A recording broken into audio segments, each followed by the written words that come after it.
The man who waved back I wasn't even looking for anything illegal. That's the part that keeps running through my mind whenever I replay that night.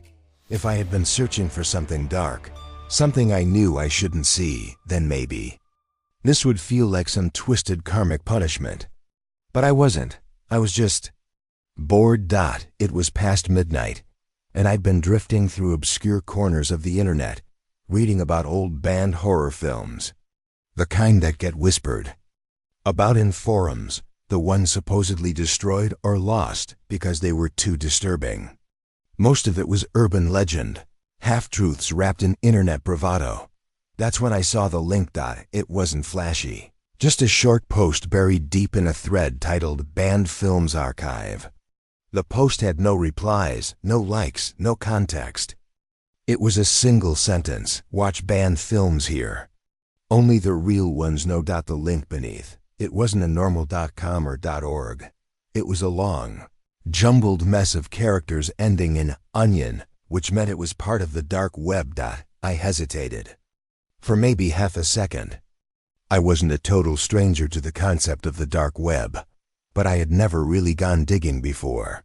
My curiosity was louder than my caution, and in that moment, curiosity won. I opened Tor, pasted the link, and hit enter. The site loaded into a black screen. No ads, no pop-ups, no sound, just an old-fashioned leave icon in the top left corner, glowing a muted red. I waited. At first, nothing happened. Just darkness and the low hiss of static, like an untuned TV. Then the picture cleared slightly. It wasn't a movie. The camera was pointed at a basement-low concrete ceiling, a bare bulb casting weak light from above. Chains hung from the rafters, swaying gently as if someone had just passed by. I almost laughed at how cliché it looked. The kind of set design you'd see in a cheap horror short film. I was about to close the tab when something shifted at the far end of the room. Figure stepped into frame. He was tall, at least 6'3", and wearing a stained gray hoodie. His face was hidden behind a completely blank white mask, the kind without even eye holes, like a porcelain oval. He didn't say anything. He just stood there, his head slightly tilted, as if studying me through the screen. Something about his stillness made my skin prickle. There was no sound except for the faint hum of the camera's microphone. Then, slowly, he raised his hand and waved. I don't know why I did it. Instinct, maybe. I raised my hand and waved back, and that's when I remembered my webcam was on. Second my hand moved, his posture changed. He tilted his head further, almost bird-like, and then, without warning, he stepped out of frame. The camera stayed fixed on the empty basement. I stared at the screen, confused, debating whether this was part of some performance. Then I heard a knock, knock, knock. The sound didn't come from my computer. It came from my front door. First, my brain refused to connect the two things. It's not him. It can't be him. That's insane. I live alone in a small apartment on the third floor of a building that's not exactly easy to get into. My door was locked, deadbolt in place. Still, I froze in my chair, my pulse pounding so loud I could hear it in my ears. I muted my laptop's volume. Another knock, this time slower. I turned toward the door. From where my desk sat, I couldn't see it, but the sound was close enough to feel like the person was leaning against it. The rational part of me kicked in. It's a neighbor. Maybe locked out, maybe drunk. But then my mind flashed back to that basement, that mask, that wave. I told myself to just not move, pretend I wasn't home. Then came the scraping. A faint, deliberate scratch running down the wood of my door. Not loud, almost like fingernails. I stood up, heart hammering, and tiptoed toward the PEEPHOLE. There was no one there. I backed away from the door and returned to my laptop. The stream was still running. The basement was empty for a few seconds. Then the masked man reappeared closer to the camera this time. He leaned in until his face filled most of the frame, and then I saw it. The mask had two tiny holes cut where the eyes should be. Behind them were eyes, real eyes, staring directly into the lens, unblinking. I reached toward my laptop to close the tab, but something stopped me. Movement in the background of the video. The basement's far wall had a door. It was open now, and through it, I saw a hallway that looked exactly like mine. Same beige walls, same flickering light above the stairwell. The man stepped back from the camera, gestured toward the open basement door, and then pointed at me. My stomach dropped. I slammed my laptop shut and yanked the power cord out. My first thought was to disconnect everything, kill the Wi-Fi, unplug the router. I wasn't going to give whoever this was a way to get into my devices. The apartment felt dead silent, but the silence was worse. Every creak of the floor, every shift in the building's plumbing sounded like footsteps. I grabbed my phone to call the police, but the screen stayed black. No matter how many times I pressed the button, it wouldn't turn on. That's when my living room light flickered. It wasn't at the door. This time it came from inside my apartment. I spun around so fast I nearly tripped. My bedroom door was half open, just as I'd left it earlier. But now, a shadow stretched across the carpet, long and thin, swaying like it belonged to someone standing just out of sight. I grabbed the heaviest thing near me, a metal lamp, and stepped backward toward the front door. The shadow moved, not toward me, but toward my desk. The laptop, still closed, made a soft click sound like a camera shutter. I didn't want to open it. God, I didn't want to open it. But some part of me thought maybe it would show me where he was, what he wanted. I flipped the lid. The stream was still live, only now the camera wasn't in the basement. It was in my living room. From the angle, it was clear. My webcam was broadcasting. The masked man stood behind me in the frame, motionless. Except, when I turned around, no one was there. But on the screen, he was getting closer. My breathing was ragged now, every nerve screaming at me to run. I grabbed my keys, still keeping my eyes on the laptop. The masked man reached out on the screen, resting a hand on the back of my chair. Then he leaned forward until his face was beside mine, only this time, in the reflection of the dark screen. I saw him, not on video. In real life. I spun around, lamp raised, and the apartment went completely black. The only light left was from the laptop screen. On it, the man was waving again, only now I wasn't sitting at my desk. I was on the floor, behind him, my head tilted, my own hand slowly raising to wave back.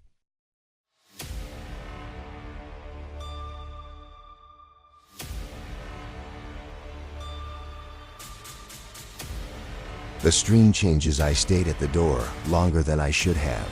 My eye pressed against the peephole, even though I already knew I wouldn't see anyone. The hallway outside was empty, just that same sickly yellow light from the overhead fixture, buzzing faintly. My pulse was still pounding, but standing there in silence almost made it worse. Every tick of the wall clock behind me sounded sharp, like it was keeping count of how long I was hesitating. I backed away, keeping my eyes on the door until my calves bumped into the edge of my couch. That was when the thought crept in. What if he's still on the stream? I turned my head slowly toward the desk. The laptop sat exactly as I'd left it, half open, screen still glowing faintly in the otherwise dark room. Part of me wanted to shut it without looking, just close it, and forget. But another part, some awful, insistent curiosity pulled me forward. I felt like a moth inching toward a flame. I sat back down, the chair wheels squeaking under my weight, and my fingers hovered over the trackpad for a moment before I brushed it. The display lit up fully. The stream was still running. For a few seconds, the basement looked empty. Same bare concrete floor, same dangling chains, same overhead bulb casting its weak cone of light. But something about the stillness felt heavier, like the air in the basement was thicker than before. Then he stepped into frame again. The masked man moved differently this time, slower, more deliberate. Last time he had simply appeared in the room. almost like he'd been standing just out of view. Now he came forward one step at a time, each footfall barely audible but just loud enough to be picked up by the camera's microphone. He stopped close enough that the lens distorted, his features turning his head slightly left and right like he was trying to see beyond it. The mask was worse up close. From a distance, it had looked like a smooth oval, featureless except for faint contours where a nose and mouth might be. But now I saw it wasn't smooth at all. It had a strange texture, almost like fine cracks running across the surface, as though it had been smashed and glued back together. And then I saw them. 2 tiny holes, so small they could have been overlooked. Entirely punctured where the eyes should have been. Behind them, just barely visible in the dim light, were real eyes. They weren't wide or manic or glaring. They were calm, steady, unblinking. I had the unsettling sense that he wasn't just looking at the camera, he was looking through it. I reached toward the laptop, my hand hovering over the keyboard, ready to close the browser. But something caught in my peripheral vision movement, far in the background of the video. The basement had a far wall I hadn't really noticed before. It was darker there, swallowed in shadow, but now that my eyes adjusted, I could make out the outline of a door. It was open.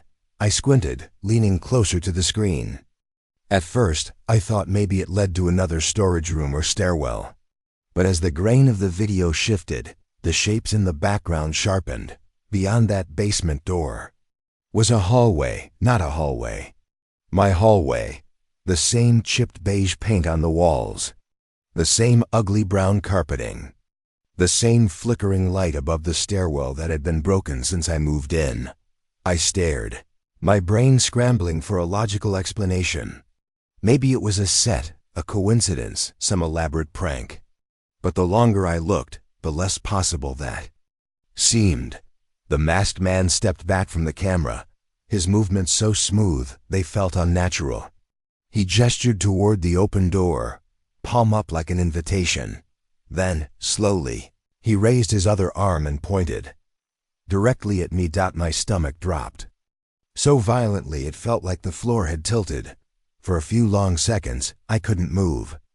My breath was shallow, my palms slick with sweat, my whole body trembling with the instinct to run, but to where? The camera's feed crackled slightly, as if the signal was struggling. But the image never broke.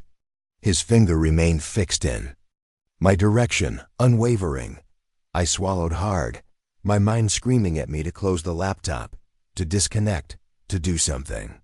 But it was like I was glued there, caught in some silent exchange I didn't understand. A sound broke it. A faint creak from somewhere inside my apartment, one of those small noises you normally wouldn't notice, the kind that happens when a building settles. But this didn't sound random. It was deliberate, measured, like a footstep. My eyes flicked from the laptop screen to the dark hallway outside my living room.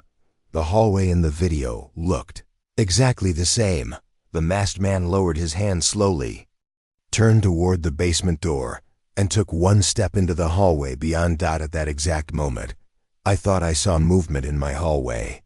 Just a shadow sliding along the wall, vanishing before I could focus on it. My skin crawled.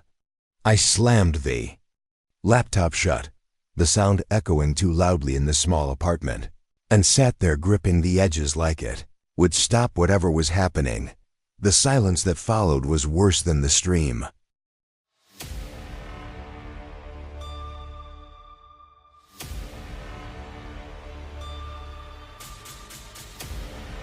Buffering it started as a dare from a friend. We'd been messaging all evening, trading silly challenges back and forth. Then he sent me a message. Find the creepiest thing you can on the dark web and send me the link. Bet you can't. I laughed it off at first. The dark web, not really my scene. But after a few minutes, boredom crept in. I figured, why not? Maybe I'd find some weird junk, or at least waste some time. I booted up my laptop, switched to the Tor browser, and plunged into the labyrinth of the dark web. Hours passed. Dead ends everywhere, sites that didn't load, cryptic text walls, strange forums filled with nonsense and coded messages. Nothing that really caught my eye. Then finally, I found it, a streaming site with a single looping video feed.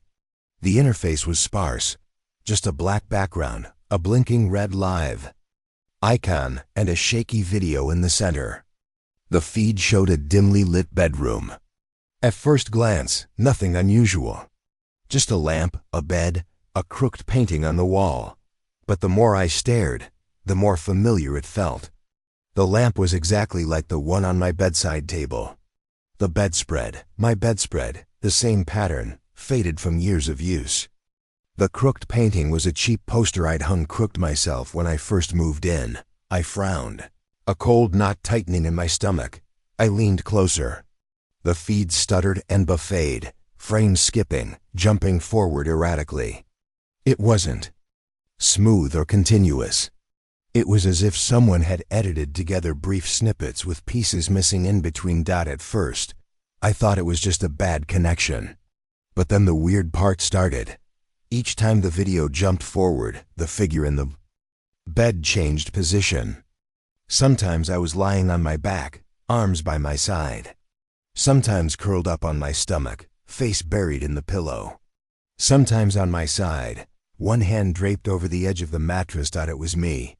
Or at least, it looked exactly like me. A chill ran down my spine as I realized the bed wasn't empty. The camera was showing me asleep in my own bedroom.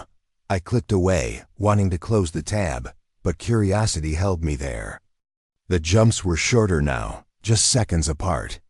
The video was fast-forwarding through hours of sleep, and I could see subtle changes. A twitch, a breath, a shiver. Then the final frame appeared. I was lying on my side, eyes wide open, staring directly at the camera. It was impossible. I never woke up staring at anything, much less a camera I didn't know was there. And then the buffering stopped. The screen froze on that frame, me, wide-eyed and awake, and bold, white text blinked onto the screen. Now it's Liv. My blood ran cold.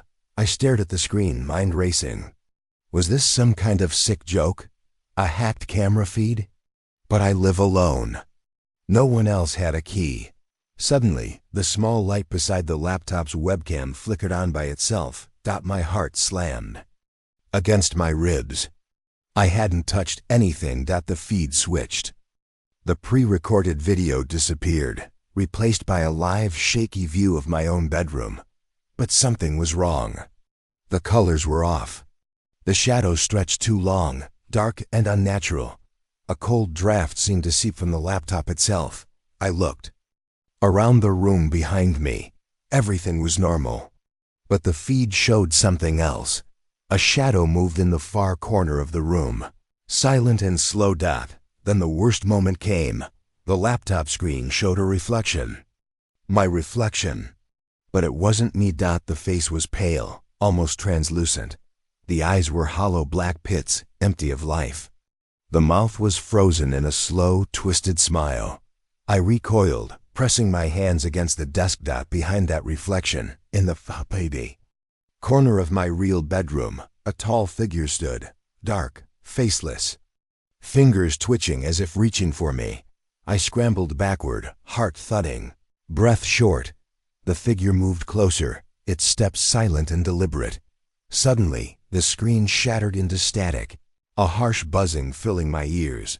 Then a whisper, cold as ice, filled the room. I've been watching, now I'm here. The laptop died, plunging me into absolute darkness. And I wasn't alone anymore.